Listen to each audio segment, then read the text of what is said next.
مولا سبھی اور کیا چاہتا ہے، بس مغفرت کی عطا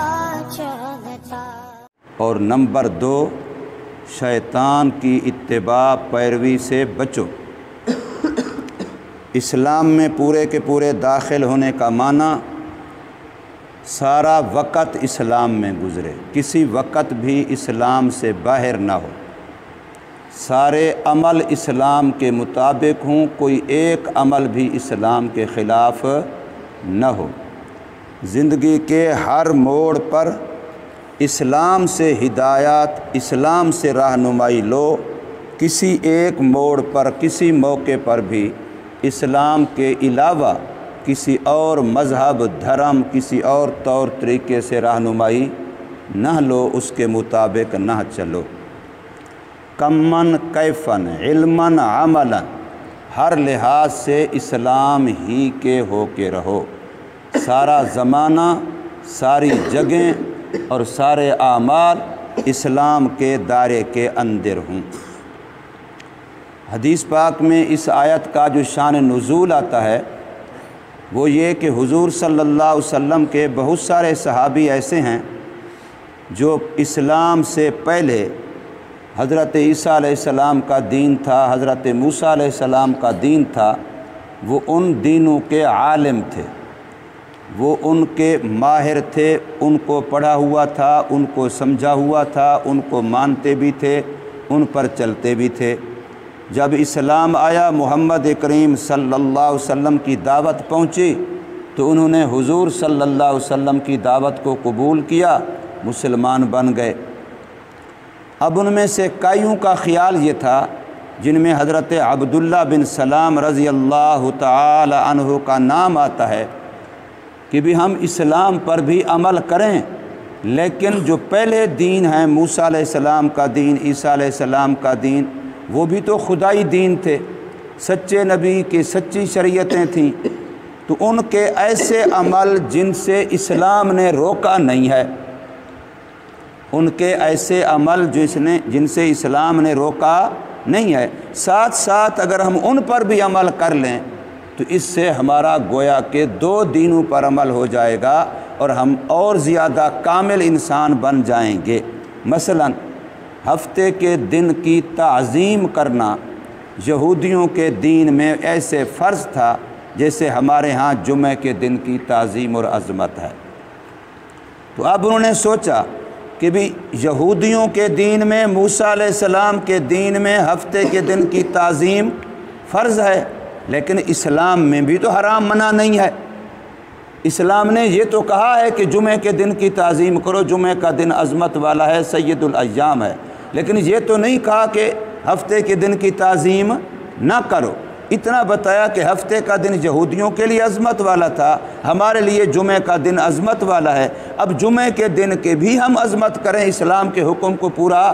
کریں، لیکن جو یہودیوں کے ہاں عظمت والا دن ہے اور اسلام نے بھی اس کی تعظیم سے روکا نہیں ہے، لہٰذا ہم اس کی بھی تعظیم کر لیں تو سونے پہ سہاگا ہو جائے گا۔ ایسے ہی اگر اونٹ کا گوشت یہودیت کے اندر حرام ہے اور اسلام کے اندر وہ حلال ہے، لیکن اسلام نے یہ تو نہیں کہا کہ اونٹ کا گوشت کھانا ضروری ہے، فرض ہے۔ ہم عقیدہ یہ رکھیں کہ اونٹ کا گوشت حلال ہے تو اسلام پہ عمل ہو گیا، لیکن عملی طور پر کھائیں نہیں تو یہودیت پر بھی عمل ہو جائے گا، لہٰذا دونوں مذہبوں پر عمل ہو جائے گا تو ہمارا مذہب وہ سونے پہ سہاگا ہو جائے گا کہ ہم نے اونٹ والی بات اسلام کی بھی مان لی کہ اونٹ حلال ہے، ہمارا عقیدہ یہ ہے۔ اور اسلام یہ تو نہیں کہتا کہ آپ اونٹ کو کھانا بھی فرض ہے، ضروری کھاؤ، اگر نہیں کھاؤ گے تو گناہ گار ہو جاؤ گے، یہ تو اسلام میں نہیں ہے۔ ایک بندہ ساری زندگی اونٹ کا گوشت نہیں کھاتا اور ہے مسلمان، موقع ہی نہیں آتا، یا آتا ہے اس کی طبیعت نہیں چاہتی، اب اس پر کوئی گناہ نہیں ہے، لہٰذا ہم اونٹ کا گوشت کھائیں گے نہیں، یہ یہودیت کی رعایت ہو جائے گی اور اس کو اسلام کا وجہ سے حلال مانیں گے، یہ اسلام کی رعایت ہو جائے گی، دونوں مذہبوں کی رعایت رکھ لیں گے تو ہمارا مذہب بہت اچھا ہو جائے گا۔ تو اسلام نے اس سے روکا ہے۔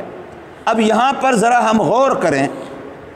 دو باتوں میں یہاں گویا کہ یہ آیت ہمیں رہنمائی کرتی ہے۔ ایک یہ کہ جب اسلام کے آنے سے خدا تعالیٰ کے وہ سچے دین، سچی کتابیں، سچے نبیوں کی سچی شریعتیں وہ نہیں چل سکتی، تو پھر ہمارے اپنے بنائے ہوئے بدعات، رسومات، خرافات، طور طریقے، خاندانی رسم رواج اور علاقائی رسم رواج پھر وہ کیسے چل سکتے ہیں؟ بہت سارے لوگ کہتے ہیں کہ جی ایسا کرنے میں حرج کیا ہے، بلکہ سارے بدعات والے یہی کہتے ہیں۔ ان کی سب سے بڑی دلیل یہی ہے کہ جب کسی بدعت سے، رسم سے روکا جائے تو کہتے ہیں جی اس میں حرج کیا ہے۔ تو اب کوئی سوچے کہ جو وہ حضرت عبداللہ بن سلام فرما رہے تھے کہ بھی ہفتے کے دن کی تعظیم کرنے میں حرج کیا ہے، اونٹ کا گوشت نہ کھانے میں حرج کیا ہے، تو آیا وہ دلیل، وہ بات اسلام نے مانی؟ اسلام نے تو ان کو حکم دیا نہیں، اب تم مسلمان ہو چکے ہو، اب تمہیں مکمل طور پر پورے کا پورا کامل اسلام میں آنا پڑے گا۔ اب اسلام میں آنے کے بعد ہفتے کے دن کی تعظیم کا سوچنا، اس کی رعایت رکھنا یہ غلط سمجھا جائے گا۔ اب اسلام میں آنے کے بعد اونٹ کے گوشت کے بارے میں یہ خیال کرنا کہ یہودیوں کے مذہب کی رعایت کی وجہ سے نہ کھایا جائے، اس سے روکا گیا، یہ منع ہے، یہ غلط ہے، تم پورے کے پورے اسلام میں آؤ۔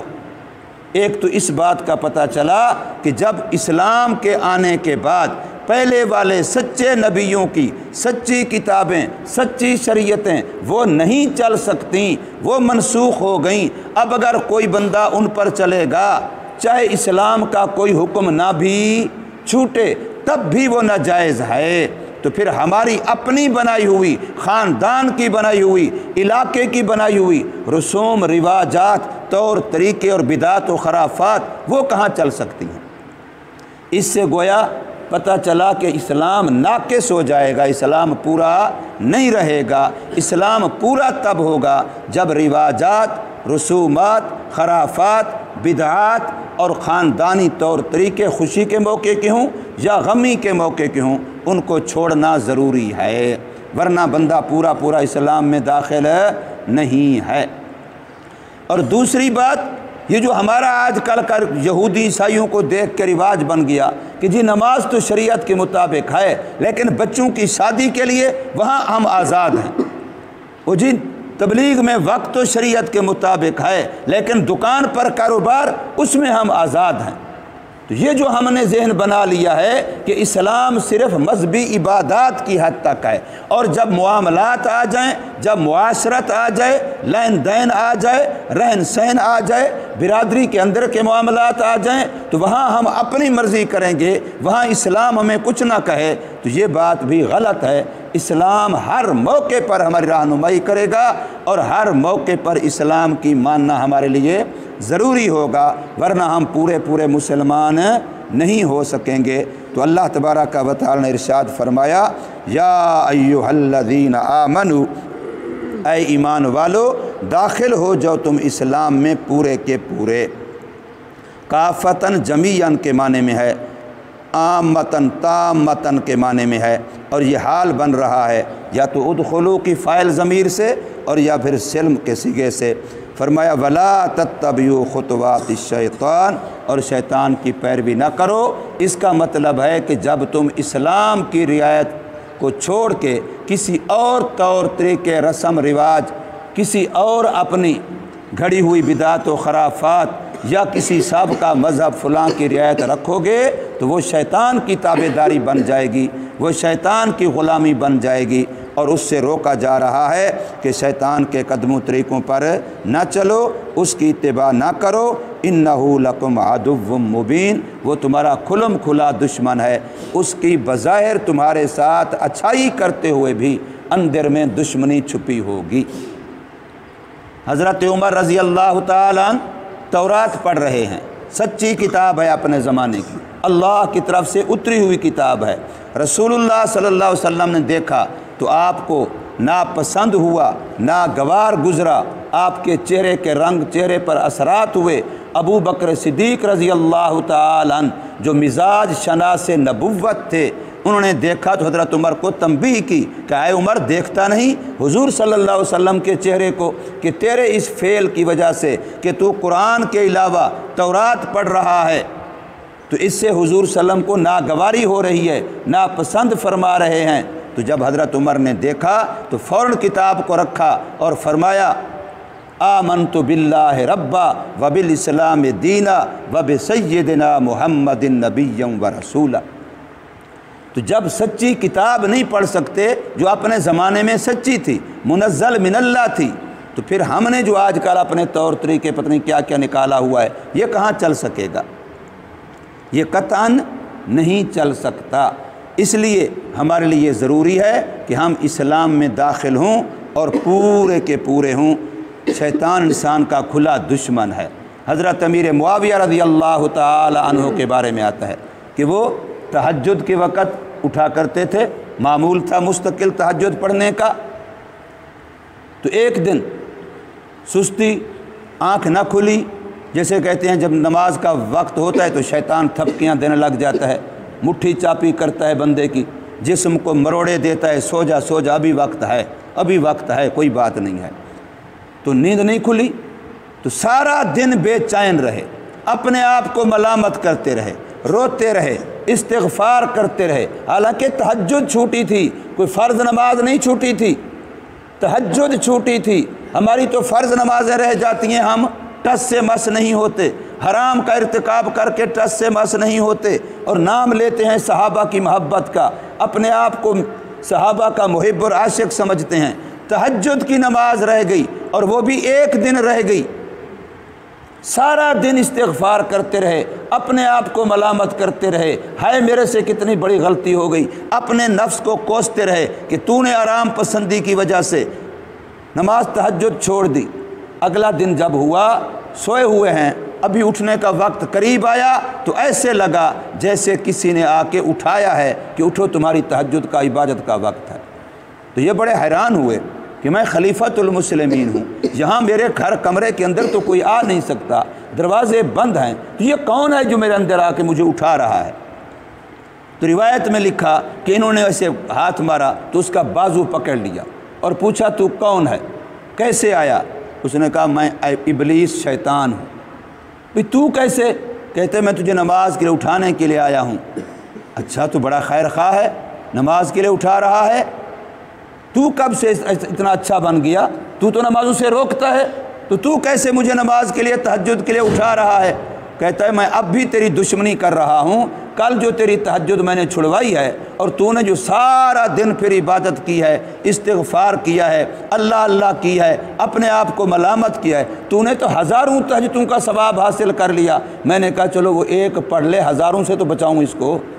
زیادہ نفع تو نہ حاصل کر سکے۔ تو میں عرض یہ کر رہا تھا کہ شیطان بظاہر تمہارے میرے ساتھ بھلائی بھی کر رہا ہو تب بھی اس کے پیچھے دشمنی ہوگی،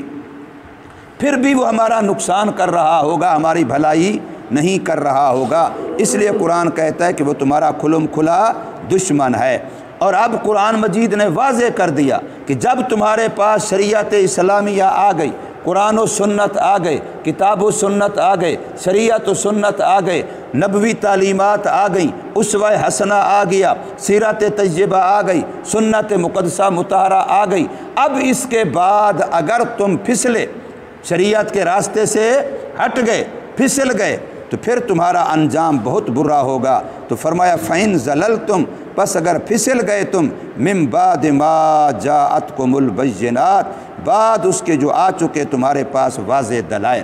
بینات سے مراد شریعت مطہرہ ہے، سنت مقدسہ ہے۔ تو فرمایا اگر ایسے ہوا فَاعْلَمُوا، پھر جان لو اچھی طرح سے، ان اللہ، بے شک اللہ عزیز، زبردست ہے، غالب ہے، اپنی حکومت قائم کرنے میں وہ کسی کا محتاج نہیں ہے، وہ اپنی حاکمیت، اپنا اقتدار قائم کر سکتا ہے، تم اس کے مقابلے میں عاجز ہو۔ اور حکیم اگر وہ جلدی نہ بھی پکڑے تمہاری غلطیوں پر، جلدی تمہارا مواخذہ نہ بھی کرے، فوری گناہ کے اوپر سزا نہ بھی دے، تو پھر بھی بے فکر نہ ہو جانا، او جی میں نے تو بڑے جھوٹ بولے کچھ بھی نہیں ہوا، میں نے تو بڑے فلاں کیے کچھ بھی نہیں ہوا۔ تو ایسے مہلت کی وجہ سے، لیٹ کی وجہ سے بہادر نہ ہو جانا،